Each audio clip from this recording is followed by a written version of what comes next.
to the next segment, which is the city councilors at large who are coming this evening are going to be given an opportunity to speak to you directly for several minutes, and then for you to ask questions. Whether or not they choose to stay for the entire duration is up to them individually. I know that we have a couple of people here presently, so we're going to get started in that regard. And the first person that we're going to have speak is our current president of the City Council, Stephen Murphy. Thank you.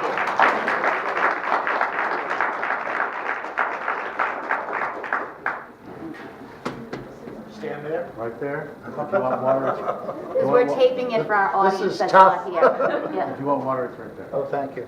Thanks, everybody. Good evening. I'm honored to be asked to come by and say hello. And, you know, generally, myself and the other candidates are out going to Democratic ward committees or League of Women Voter forums where people are already very much ingrained in the political process. I'm going to start because I think you guys are here because you're passionate advocates about your children, obviously, and your children are your life. So I'm going to tell you a little bit about myself that we don't ordinarily say on the campaign trail when we're out asking for votes. I was born in Dorchester.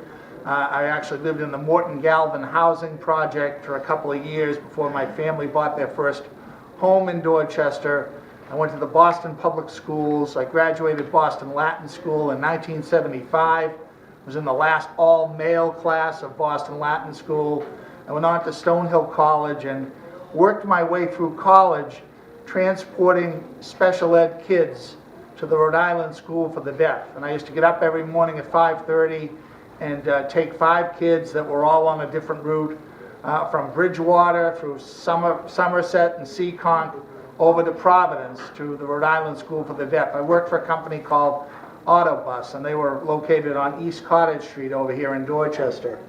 And that's kind of how I paid my way through college.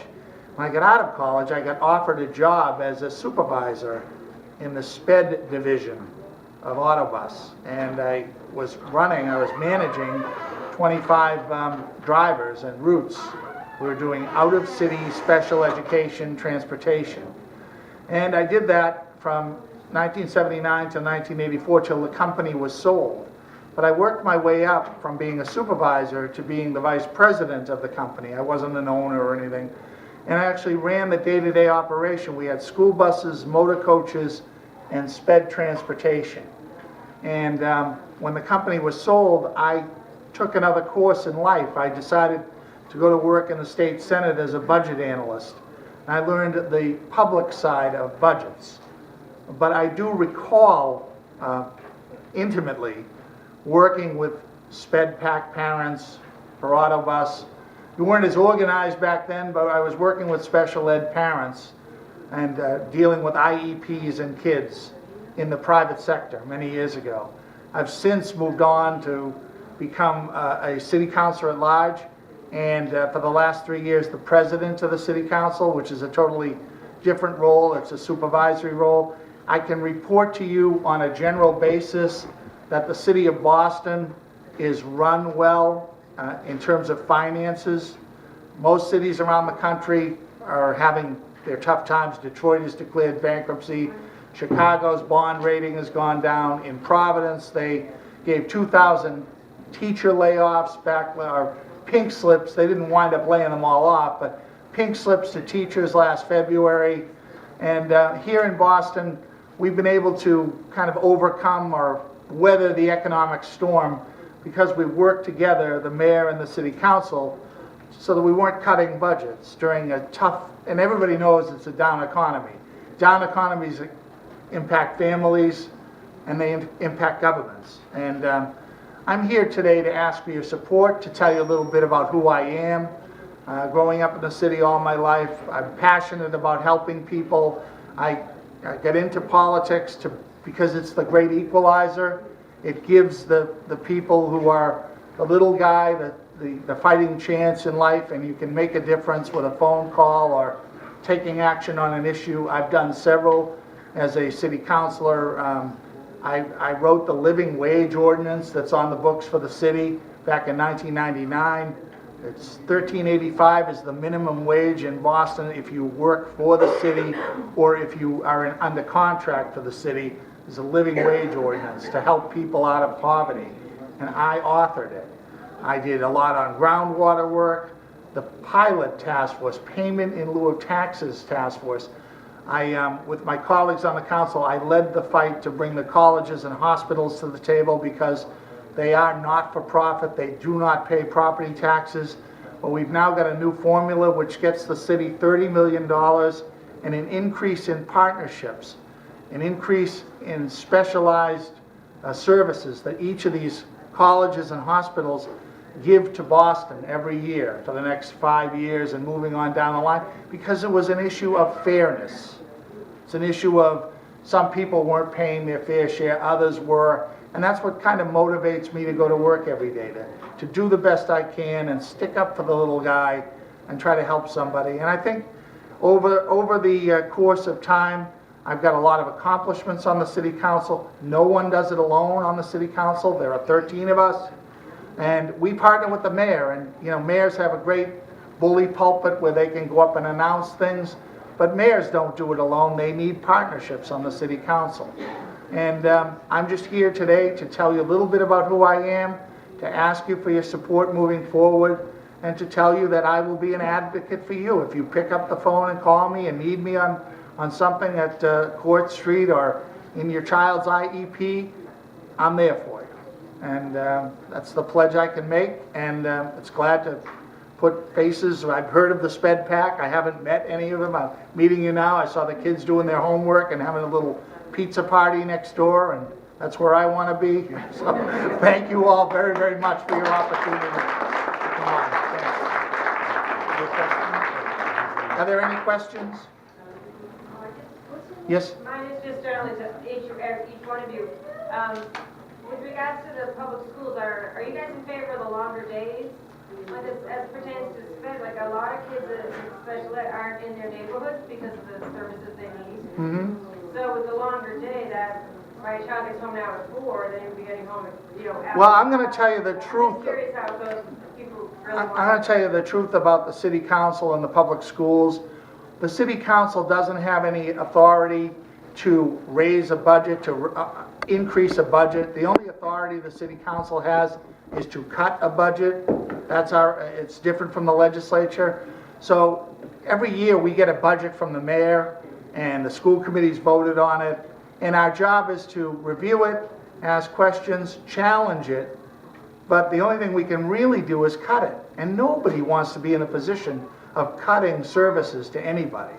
So generally what we do when we review the budget is if it doesn't contain priorities of the people that we're hearing from, we try to get the mayor we vote down his budget and get him to resubmit a budget that contains priorities. Right now, there is a priority across the city to get a longer school day. There is also a changing student assignment plan. So, yeah, I want to improve the public schools for everybody as fast as I can, because I wouldn't want to have my own kid in there saying, well, in 5 years we're going to get to it. Well, that's 5 years my kid's in school. And it seems like we're treading water during those 5 years. So it's a long answer, but yes. We're going to change the format just slightly.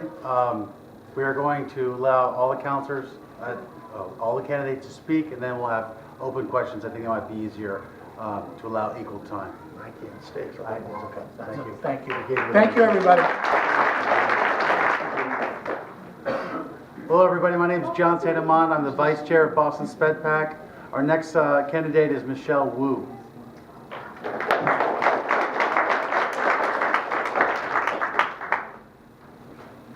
evening, everyone. I'm shorter than the council president, though, so it's still a good spot for everyone. Go ahead. Okay.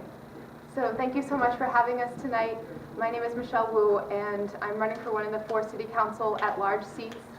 I'm running because I've seen from my family experiences just how important it is to have a city government that is responsive and accessible and really focused on residents. I'm the legal guardian of my youngest sister, She's 12 years younger than me, and the reason why she's been in my care is because my mom got sick 6 years ago. She came down with pretty serious mental illness out of the blue, and we as a family have been hit hard by that and have rallied together, and I know what it's like to be raising a young family in Boston. I've also run a family restaurant and know how complicated bureaucracy when it comes to business permitting has just as big an impact as that bureaucracy when it comes to student assignment and schools and all of that. I know how important it is to have great public school options. The only reason why I am standing here today is because I've had the chance to go to some of the best schools in the country after having gone to great public schools. And there are far too many kids in Boston's public school system that don't have access to that great pathway to economic security and success.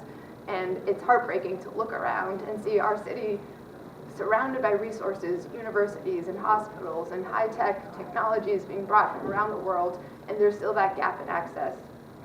I'm the daughter of immigrants, so I really understand that there are barriers that come in many forms, cultural and language and geographic, and I want to fight to take down many of those barriers. Sorry, I'm also getting laryngitis, so I'm struggling to push through. Take a drink then. Okay, but I've had the very personal experience of dealing with the Boston public school system and knowing what it's like to try to be squeezed into that very square hole when your family situation doesn't quite match up. And I remember those days when I first had to register my sister for school. I had to go in person to the Family Resource Center and made the time to go there. Made the time to go there and figured out how I was going to make that work with my job. And when I got there, I was told, if your parents are still alive at all, you need to have court-stamped legal guardianship papers in order to even register your sister for school. They didn't want to hear how my mom was sick. They didn't want to hear how my dad lived in a different state. It was just, these are the rules, and too bad that you came here. We didn't tell you beforehand. This is what you're going to have to do. Sent me off on a 2-week chase to deal with the court system to get the official guardianship papers. At least she got registered for school. This past year, my sister is actually at Boston Latin now, and we've been very lucky to have that advocacy to get her into a school that she has benefited from. But she has gone through some tough times there, and I've been at those meetings with teachers and with guidance counselors and with nurses explaining our family situation to have that information needed to be brought up over and over again. So we need to have a better mechanism to take care of families and parents, no matter what your family background is and no matter what your child needs, the services that your child needs to be successful. I think that comes from having strong teams right at the beginning. It's too late to wait until a child starts to fail, to raise that red flag and then surround them with services. It needs to happen right at the beginning when they're young and in the public school system. We also need to have a tighter connection between the community health centers and our schools to make sure that when a child goes into the doctor, they're not just being checked for their height and their weight, but also being asked about whether there are any issues in schools to kind of catch that proactively. Ask if the parents need access to mental health services, if the family has enough food, has enough money for food at the end of the month. These are all issues that we have the resources to address, but we need to get them to families earlier on in the neighborhoods. I have heard over and over again in all of my visits across the city that education is the #1 concern, housing right under that. Families want to stay in Boston, but it is getting harder and harder to do so. And the last thing I'll say before my voice totally gives out is that I've taken a tour of many different schools across the district, charter school, traditional public, in-district charter. I visited the McKinley School, and I live right around the corner in the South End. And it's, I am in favor of full inclusion schools wherever possible, but visiting the McKinley School, you walk in and you see those metal detectors and you see those students from day one as they step through those doors being treated with suspicion. I want to make sure that every single school environment is safe, first and foremost, but also welcoming and inclusive, and every child feels absolutely valued, that they have a place, and that is their second home away from home. So on the City Council, I will be your advocate. I think the most important role of a city councilor is to provide great constituent services, to really connect families to resources. I plan to continue with my school tours and visit every single school in the district, and would love to keep learning from this group and plan to be back here often. But thank you for having me. Thank you, Michelle. Next, we are going to ask for Michael Flaherty to come on up, and let's give him a round of applause.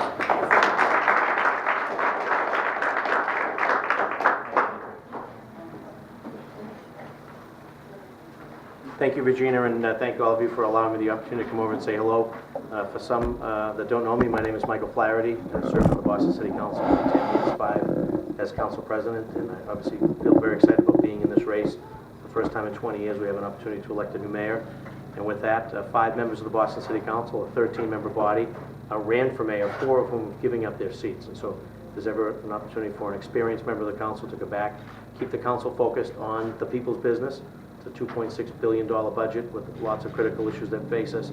I would argue that it's this year, particularly given that we're ushering in a new administration. I know for others that I'm no stranger, particularly for special education issues. I look at Carolyn and know that there's many times that she had spent in my office when I was council president, very frustrated on behalf of lots of parents, scratching, clawing to get resources for their children. I'm a consumer in the fact that my children attended the Boston Public Schools. They attended the Murphy School over in Dorchester. My policy and decisions around special ed are driven by my cousin Mary Jane, and having watched my aunt and my cousins raise and have to deal with my cousin's special ed issues. I know that your day begins and ends a lot differently than a lot of parents in our system, and so attention needs to be given to that. I know that the strength of the council, not just the bully pulpit, but the budgetary capacity, given that the schools take 38% of our overall budget, that's probably around, raw math, about $960 million. Know that you have a friend and an advocate for special education in my candidacy, and hopefully, if I'm fortunate to be elected, you'll have that support in my office, working closely with, obviously, SpedPac and parents, given the reality of the world that you're living in terms of trying to get the best educational resources for your child. I look at our city and I say that we have great colleges, universities, we get great health care, we get great medical research facilities, home of innovation, financial services. We're also the birthplace of public education. Given the large and growing number of boys and girls that are coming on to the spectrum, I think the time has come that we've sort of focused full time and attention to creating sort of a state-of-the-art opportunity for Boston to take the lead with respect to autism, with respect to educating our children. And that comes in whatever form the parents choose. And I'll be taking leads from you. I'm not going to pretend to know all the answers when it comes to dealing with special education issues that you deal with in your households, with your children and your grandchildren. But know that you'll have a great listener in me, and I will fight for those resources like we've fought in the past to make sure that we have an administration and we have a school department that's listening. And quite frankly, I'd like to see the resources be taken away from Court Street. I've been a strong proponent of school-based management in the mayor's race in 2009 and made that a focal point of that race. Saw the administration adjust their positions around school site budgeting, which was a positive thing for our city. We need to give teachers and principals the resources at the school site to do what they do best, which is to educate our children and also listen to parents. Parents know children better than elected officials and better than, and then in some instances, school officials. And so giving you the resources that you think are appropriate for your child, and in those appropriate settings where it needs to be an in-district plan, great, and in the instance that it needs to be an out-of-district plan, then we shouldn't be requiring you to spend tens of thousands of dollars on lawyers to make it happen. We need to exercise better judgment, we need to be more compassionate and understanding, and we need to give you the resources that you need to give your child the best and the best and fighting chance to be successful and to thrive. And so with that, any questions of me, fire away. I look forward to the opportunity to go back. We had a very strong preliminary finish, September the 24th. I'm hopeful that the same will happen on November 5th. And I'll be going back to work for you as one of your at-large councilors, but also as a staunch advocate for education and special education in the city of Boston. And I appreciate your consideration.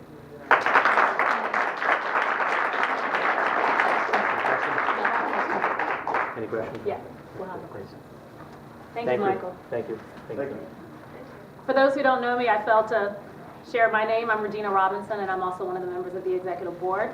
And I'm just grateful to be able to have the voice of the people here tonight for us. So next we have Ayanna Pressley, who is going to really encourage us as well with her platform and telling us a bit of who she is. Would you welcome her right now?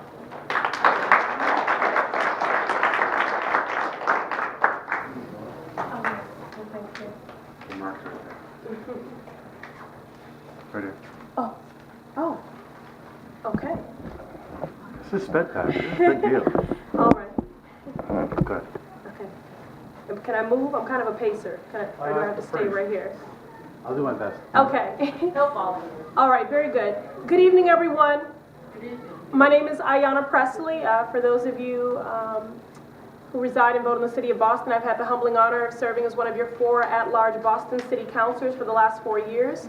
I'm pursuing a 3rd term on the Boston City Council. I'm number 5 on the ballot, and I'm hoping to earn one of your 4 votes this evening. Since I've joined the council, I've been fighting for women and girls, to break cycles of poverty and violence, and to reduce trauma in our communities. I've formed a new standing policy committee, which I chair, the Committee on Women and Healthy Communities. It has been dedicated to addressing issues that previously were marginalized and siloed and not addressed by your municipal government. Issues like teen pregnancy and human trafficking, domestic violence, sexual violence, fighting for more women in police and fire and the trades, and eliminating barriers for women entrepreneurs. That is the women part of the Committee on Women and Healthy Communities, which I founded and chaired. But the Healthy Communities part of that committee has everything to do with family stabilization. And I do mean every family model in this city. We can't be a strong city without healthy communities. And healthy communities begin with stable families. And that is every family model.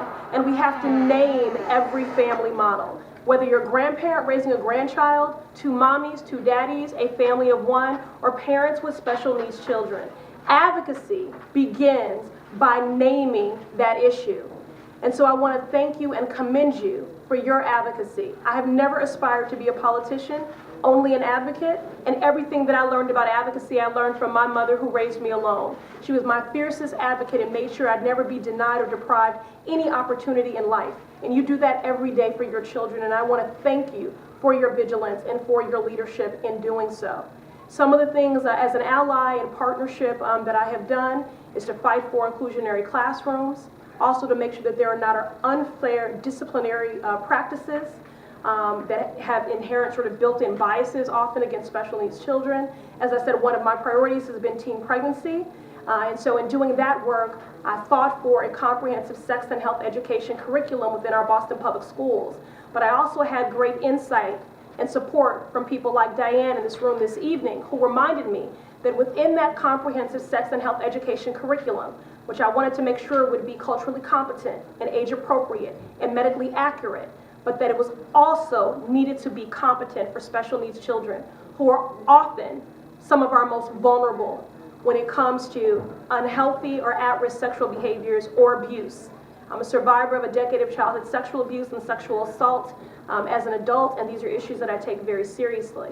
Your children deserve to have an education that does not condescend them, that is rigorous, and to have an equal opportunity in every possible way. You know, it's not okay if we have some schools that are thriving, some families that are stable, some neighborhoods that generate wealth. Success that isn't shared really isn't success at all. And that's really what my advocacy and my work has been about in the last 4 years on the Boston City Council. I hope you will take an opportunity to read my literature, to learn more about my record. But the last thing I will just say to you is that I did not run for public office because I have all the answers. This is the form of government closest to the people. I don't consider you to be voters. This isn't a transactional relationship. We are shared partners of equal power, and this is work that we do in symbiotic partnership together. And all I want to be is an advocate, and what will make me a stronger and more effective advocate is to actively listen to you. And that is really why I'm here this evening. So you've already been doing your part in fighting and advocating for your children, and I've been a partner with you in ways that you may already know, in ways that perhaps you will learn throughout this evening. You've been doing your part, and I thank you for that. And I would like very much to continue to do my part, and I hope you'll consider me for one of your 4 votes on November 5th. Thank you.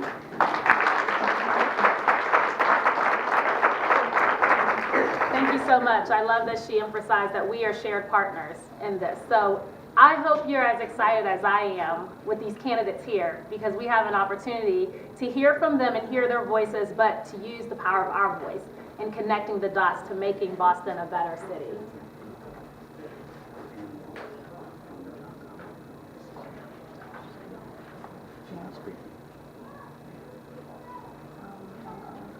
Ann Walsh, can you raise your hand? She's here from John Connolly's office, and we just want to thank you so much for being here tonight.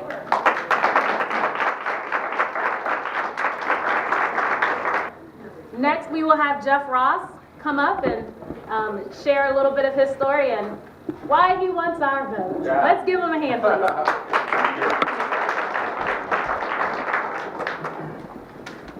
Very good. My name's Jeff Ross. I'm running for Boston City Council at large. I am here tonight to, it's a little distracting, can I move over here? I thank you for having us here, and thank you for being here on behalf of your children and your families. I came to Boston 19 years ago with a small bag of belongings and a pair of jeans. My mom was a waitress and my dad was a laborer, and I was the first in my family to graduate from college.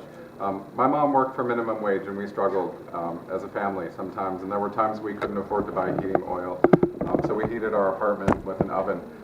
One of the values that she taught me was it doesn't matter how many cars you have parked in your driveway, it doesn't matter what property you have, what matters is what you do when you go out in your community to leave it in a better place than when you got there and how you found it. So I'm running for Boston City Council at large to uplift the impoverished families of the city of Boston.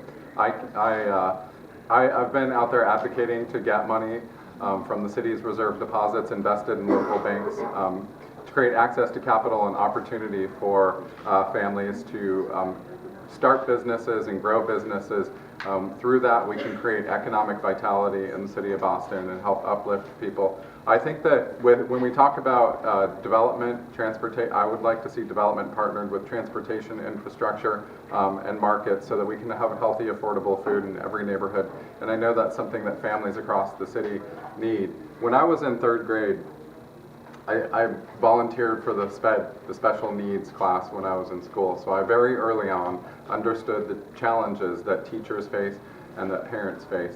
And you know, it's been a central part of my platform and the things that I've talked about across the city the entire summer and through the fall is that we need, I've been out there advocating for all kids in the Boston public school system to get evaluated. I work with parents who are struggling with their children or kids who are unaccompanied minors. And you know, one of the things we do once they get them into a stable family is get them evaluated for early childhood trauma and violence, English as a second language, and learning disabilities. And when they get the help they need and the wraparound services, they start improving by and large. And so I've been out there advocating. I'm going to fight to get that done in the Boston public school system across the board. We used to do it 30 years ago. And I've met parents out there who are struggling with their kids who have learning disabilities and who are getting services, and then suddenly they're pushed out of the system when they really need to continue to have that help. So part of it is that it's important that everybody continue to be engaged in the advocacy process and to be partners with school and make sure that your kids are doing the things that you need. And me as somebody who could be your city councilor to partner with you and advocate for you and work within the system. You know, to make sure that your kids are getting the necessary resources that we need. I'm running for city council because we need to continue to create, to break down barriers across the city and make our city a more inclusive place for everybody who is here. If I get elected, I'll be the first openly gay city councilor ever in the city's history. I'm not running for that reason, but I'm running to make a difference in people's lives. So I hope that you'll consider me as one of your 4 votes on November 5th. Thank you very much for having me.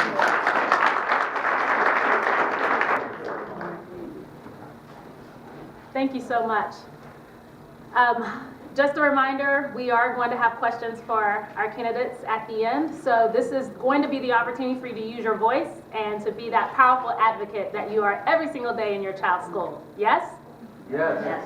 Y'all have been real quiet tonight. So if I'm here to infuse a little bit more energy towards the end, that's what we're here to do. Lastly, we have Annissa George coming on up, and she's going to,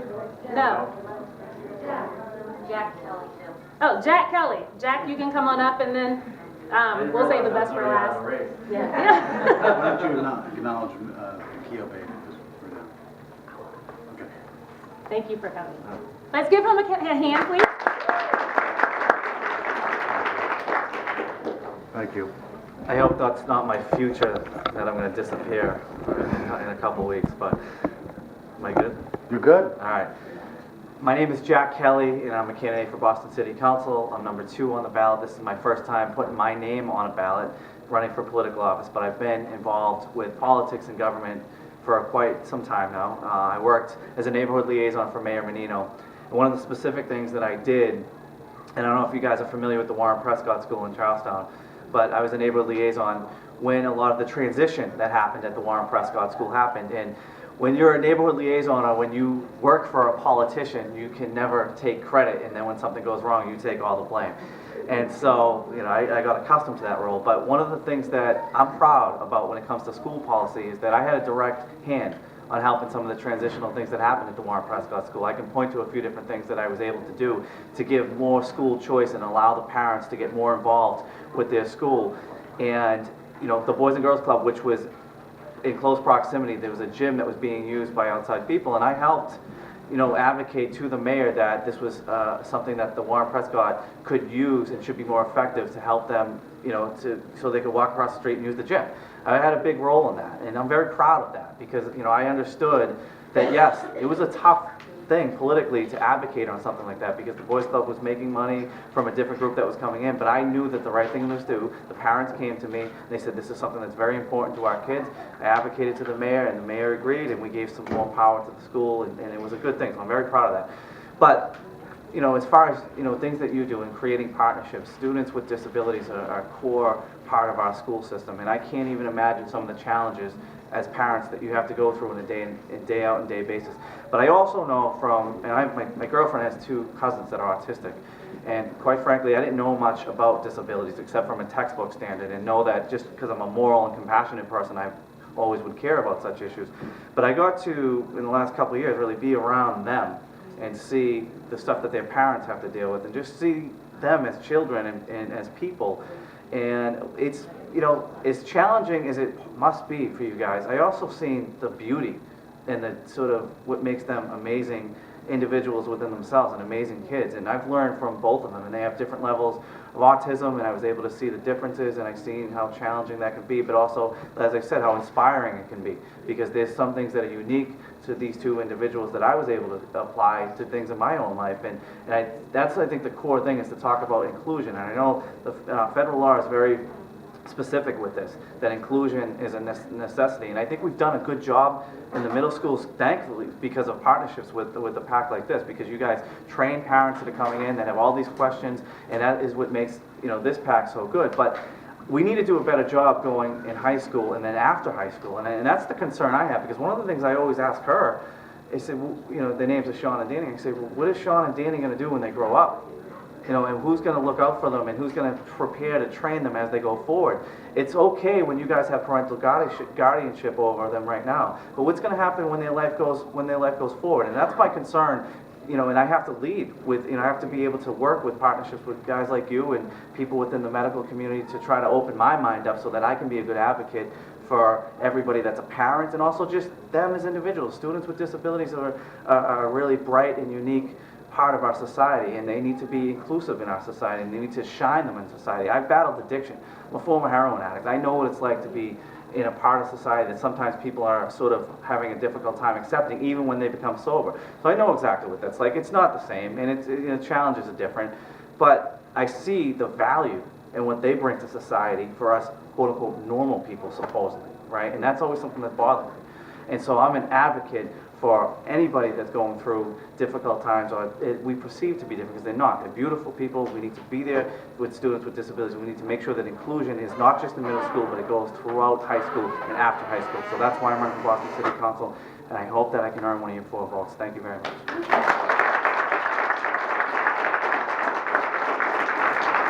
Thank you, Jack. I'm so glad I didn't forget about you.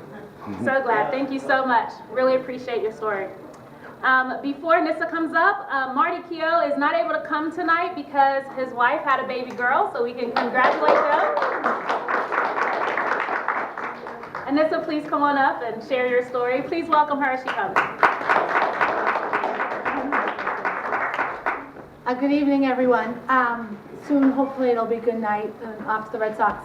My name is Annissa Essaibi George, and I am a candidate for Boston City Councilor at large. I am a mother of 4 young children. My oldest is 9, and I have 7-year-old triplets. I am also a Boston public school teacher. I teach at East Boston High, and I've been there for 12 years. I'm also a small business owner. I own the Stitch House, just a little bit down on Dorchester Ave, and I've had that business for the last 6 years.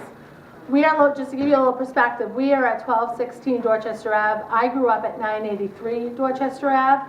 My business is at 846, and I live on one of the side streets, just 5 streets away from the house I grew up in. My mom's still here on Dorchester Ave. When my triplets were born, they were born 10 weeks premature, and we had an incredible amount of early intervention services that my kids needed. But it took us months to qualify for services. And then as my children aged out of early intervention, started receiving their services through Boston Public Schools, again, that transition took months to qualify 2 of the 3 triplets for speech services and occupational therapy.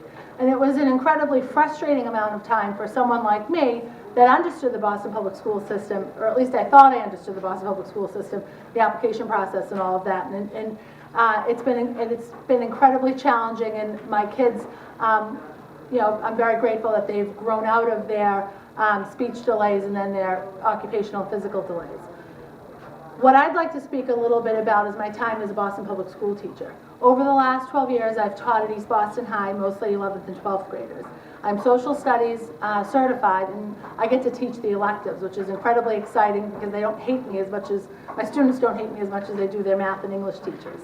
But one of the great things about my class is that I also get all of the students. When we start that mainstreaming process in high schools, it's in our electives. And it's an incredible way to engage and get to know our students. And it's one of the most rewarding parts of my job. What I also understand is offering transitional services to those students as they age out of school. We need to make sure that we're developing or using our curriculum to develop children that are not only workforce ready, but college ready and independence ready. And I understand that importance because all of our kids have college as an option for them. We need to make sure that they have the tools and resources that follow them through that process. I'm running for Boston City Council because I feel that my experience as a teacher give me the right to ask for a seat at the big kids table. I think that as we talk about education in the city of Boston, as we talk about what's happening in the assignment process, as we talk about what's happening in neighborhood schools or not neighborhood schools or busing or whatever the case might be, we're losing sight of what's happening in our high schools. And I think that I can add quite a bit of volume to that voice and that conversation. I hope that you will consider me for one of your 4 votes on November 5th. I understand that there's going to be some question and answer, and I'm happy to save some time to get to that. So thank you very much.